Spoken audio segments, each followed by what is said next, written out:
Good day, folks. Welcome to a little presentation on our space debris removal project. This project was run and developed by a team of people from Fujitsu, Astroscale, University of Glasgow, and AWS. There will be two colleagues of mine speaking to you shortly. One will be Julia, who will talk about neural networks, and Ellen, who will talk about the Fujitsu Digital Annealer, that is the focal point of Fujitsu's engagement in this project. The basic idea is that we are looking at a satellite that will go up, manufactured by Astroscale, remove a piece of debris from the high altitude, bring it down in to drop it into the atmosphere. There are two parts to this project overall. There's a continuous part where we measure the time necessary precisely for a particular part of the maneuver. But before that, we want to optimize this mission scenario so that we remove the right pieces of debris from the millions and millions of possible debris items that we could choose from. In addition, because they can be picked up in any different order, there are literally trillions of different possibilities. And the optimization of this is the main goal of this particular project. So folks, without further ado, I'll pass you over to Julia to discuss the neural network aspects of our project. Thank you.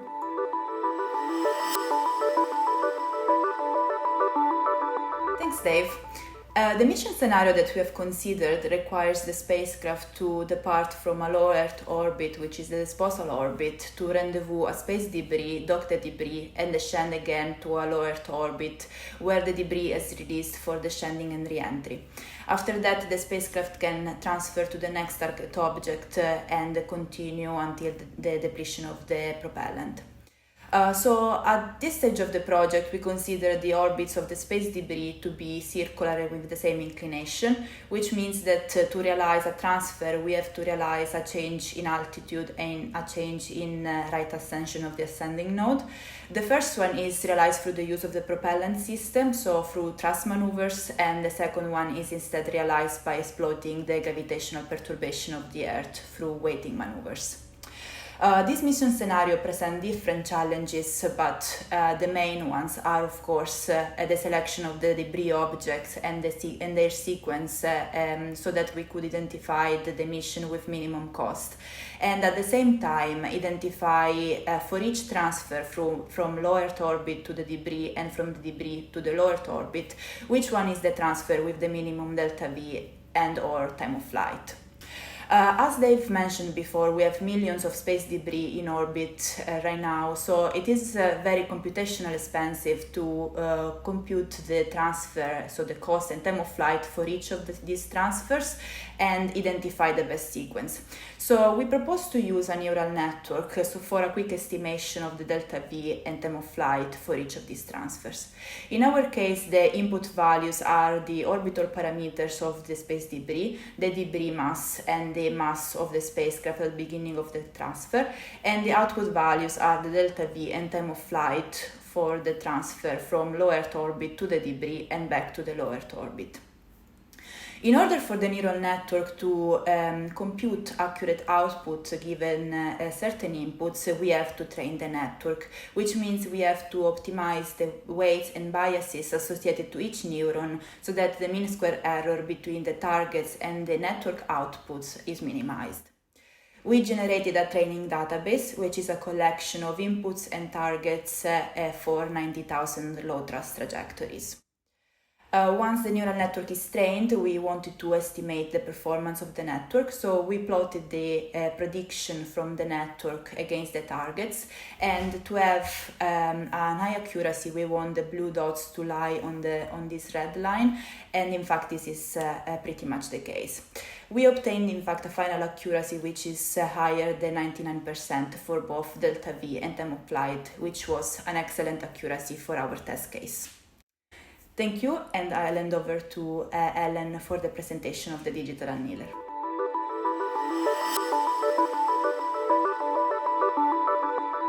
Thanks, Julia. I'm talking today about Fujitsu's quantum-inspired digital annealer technology.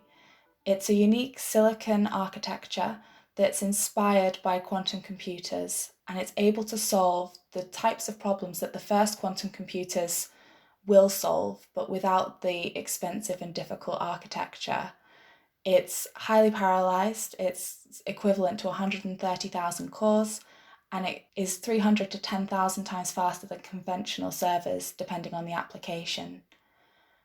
But it's only able to solve certain types of problems. These are combinatorial optimization problems, which consist of finding the best arrangement of options from many possible perturbations, whilst the definition of best may involve competing or interacting aspects. Each problem becomes intractable above a certain size, and that's what makes the digital annealer a really good tool for working on space debris removal, as Julia and Dave mentioned, with the millions of pieces of space debris in the atmosphere. So the platform we put together based on the different technologies we've discussed so far is as follows. We worked with Astroscale as a potential customer. We take satellite or debris data as an input to the platform, and that is passed to the neural network that Julia designed hosted on AWS. The neural network calculates the optimum orbital transfer costs in terms of fuel and time, and that is passed to the digital annealer, which then aligns the RAN, the right ascension of the ascending node, and finds the optimal transfer based on a variety of priorities, such as whether you want the mission to be as short as possible to decrease the risk, whether you want to maximize the desirability of the objects that we remove in a monetary way or even in just an impactful way, or whether you want to minimize the costs of the mission. That optimal maneuver selection is then passed back to the customer, such as Astroscale, going forwards.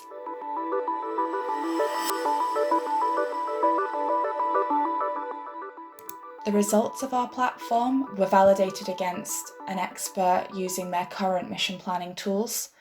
They took 4 hours with the same input data as the annealer took, as the platform took, and they came up with the mission you can see on the screen now.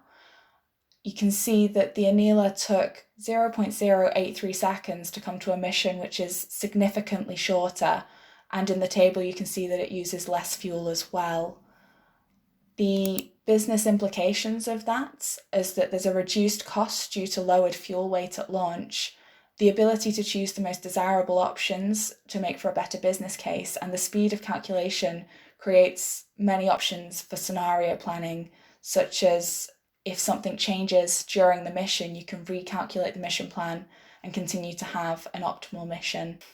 And finally, fuel savings could lead to an extra capture per mission, which leads to shared costs across the whole mission and increased revenue overall. I'll hand back to Dave for the conclusion now. Thank you. Thank you, Julia. Thank you, Ellen. Thank you very much for the presentations. What I want to do is just sort of summarize what we've accomplished in this particular project. We've taken a challenging optimization problem, developed a minimal viable product for that solution that combines the power of artificial intelligence and the digital annealer to create something that is better than the current approach. It's faster, it produces better results, and gets us in a better position to be taking and cleaning up the space debris that is out there. We were able to produce an alpha project, part of the project, within about 6 weeks. Beta took us 2 months, and we're really quite satisfied with the overall performance of the system. It tends to be about 1,000 times faster than the way we would work it today. The optimization produces a better solution, and the options give us more opportunities to do something different with our space debris removal.